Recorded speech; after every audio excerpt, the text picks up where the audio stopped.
নমস্কার বন্ধুরা, অনুভা কুকিংয়ে আপনাদের সবাইকে স্বাগত জানাই। আজ আপনাদের সঙ্গে ডিমের একটা দারুণ রেসিপি শেয়ার করব, তার জন্য ভিডিওটা দেখতে থাকুন। প্রথমে ডিম আর আলুটা আমি খুব ভালো করে সেদ্ধ করে নিয়েছি। এবার সেদ্ধ করে রাখা আলুগুলো ভালো করে ভেজে নেব। তার জন্য কড়াইয়ে সর্ষের তেল দিয়ে আলুগুলো তেলের মধ্যে দিয়ে দিলাম, আর অল্প একটু নুন আর হলুদ দিয়ে আলুগুলো খুব ভালো করে ভেজে নিতে হবে। আলুর কালার দেখেই আপনারা বুঝতে পাচ্ছেন যে খুব লাল লাল করে ভালো করে ভাজা হয়ে গেছে।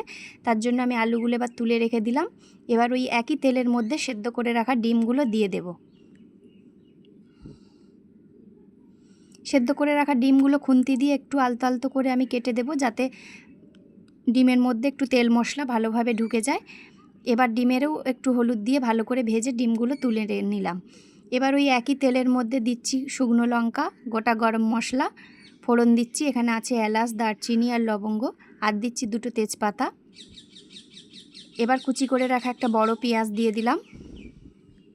পেঁয়াজটা একটু ভালো করে ভেজে নেওয়ার পরে একটা বড় টমেটো কুচি দিচ্ছি এর মধ্যে। টমেটো কুচিটা এবার পেঁয়াজের সঙ্গে ভালো করে নেড়ে চেড়ে নেব। এবার উপর থেকে 1 চামচ নুন দিচ্ছি। নুনটা দিলে কি হয়, পেঁয়াজ আর টমেটোটা খুব ভালোভাবে নরম হয়ে যায়। এবার আদা রসুনের বাটার পেস্টটা দিয়ে দিচ্ছি। আদা রসুনটা দিয়ে খুব ভালো করে পেঁয়াজের সঙ্গে কষিয়ে নিতে হবে।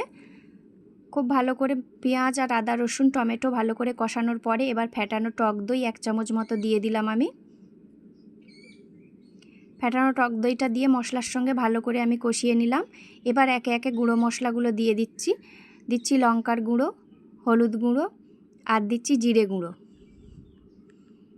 এবার এই মশলাটাকে খুব ভালো করে কষাতে হবে, যতক্ষণ না টমেটো ভালোভাবে গলে যায় আর পেঁয়াজ আর সমস্ত মশলা যেন একদম মিহি হয়ে যায়। দেখুন, মশলা কষানো দেখেই আপনারা বুঝতে পাচ্ছেন আমি কত ভালো করে কষাচ্ছি। একদম টক দইয়েরও কোনো চিহ্ন থাকবে না, আর কোনো কিছুর মশলারও চিহ্ন থাকবে না, একদম গলে সব পাক হয়ে গেছে। দেখুন মশলা দিয়ে কেমন তেল ছেড়ে গেছে। এবার উপর থেকে আমি একটু পরিমাণ মতো চিনি দিলাম। চিনিটা আপনারা নাও দিতে পারেন, কিন্তু চিনিটা দিলে তরকারির কালারটা খুবই ভালো হয়। এবার আমি মশলাটা কষানোর পরে ভেজে রাখা আলু আর ডিমটা এর মধ্যে দিয়ে দিলাম। ভেজে রাখা আর আলু আর ডিমটা দিয়ে এবার মশলার সঙ্গে খুব ভালো করে আবারও কষিয়ে নিতে হবে। আমি খুব আস্তে আস্তে কষাচ্ছি দেখুন, কারণ যেহেতু ডিম আছে খুন্তির আঘাতে ডিমগুলো ছেড়ে যেতে পারে।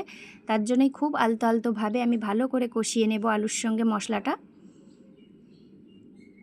মশলাটা তো আগের থেকে খুব ভালোভাবেই কষানো হয়েছে, আর আলু আর ডিমও খুব ভালোভাবে ভেজে রেখেছিলাম। তাই জন্য মশলা কষানোর কালার দেখেই আপনারা বুঝতে পাচ্ছেন যে মশলা কষানোটা কত সুন্দর হয়েছে। ডিম আর আলুটা খুব ভালোভাবে কষানোর পরে এবার আমি দিয়ে দিচ্ছি আগে থেকে করে রাখা গরম জল। গরম জলটা আপনারা সবসময় তরকারিতে ব্যবহার করার চেষ্টা করবেন, দেখবেন তরকারির স্বাদ একটু আলাদা রকমই হয়। খুব বেশি জল আমি দিইনি, কারণ যেহেতু সব সেদ্ধ করা জিনিস, তার জন্য। এবার 2 থেকে 5 মিনিট ফোটার পরে উপর থেকে একটু গরম মশলার গুঁড়ো ছড়িয়ে দিলাম। গরম মশলার গুঁড়ো ছড়িয়ে দিলে একদম ডিমের ঝোল রেডি। এইভাবে আপনারা একবার ডিমের ঝোলটা বাড়িতে বানিয়ে দেখবেন, খেতে খুবই সুন্দর হবে। আর আমিও বাড়িতে বানিয়ে দেখলাম, ডিমের ঝোলটা খেতে সত্যি খুবই সুন্দর হয়েছে। আর তরকারির কালার দেখেই আপনারা বুঝতে পাচ্ছেন কত সুন্দর হয়েছে, আর খেতেও খুবই দারুণ হয়েছে।